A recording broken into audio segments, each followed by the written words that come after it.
If you are not German or you have never been to Germany, you might not know what this thing is. It's a kind of soft candy sold by a company called Arulo. We call them snails. And since a long time already I wanted to paint labyrinths on stone, but I always pushed away. And recently when I bought these ones here, I got immediately reminded of my old idea, and so I finally did it. It's a really good challenge, not only because the surface obviously is not flat, but also in this case here pretty rough, and one has to keep a steady hand. Before I show the time-lapse though, I would like to introduce to you the spiritual meaning behind the labyrinth.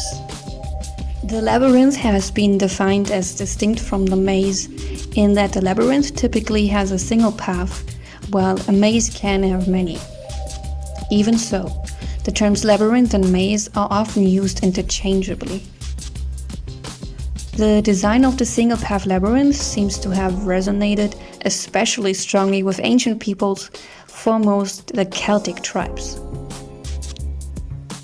Much has been written about the ritual significance of labyrinths, both as a protection against supernatural powers and as a path which the dead must follow on their way to the world of the spirits. In passing through this winding path, one is not going in any particular direction, and by so doing, one reaches a destination which cannot be located by reference to the points of the compass. According to Irish folk belief, fairies and other supernatural beings can cause a man to lose his bearings.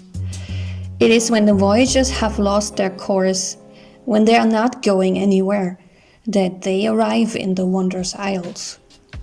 The labyrinth then may have served to help one find their spiritual path by purposefully removing one from the common understanding of linear time and direction between 2 points.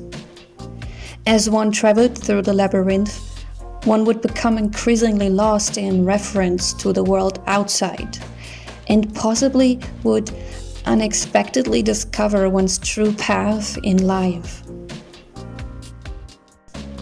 And here comes a small tip in case you would like to do the craft yourself.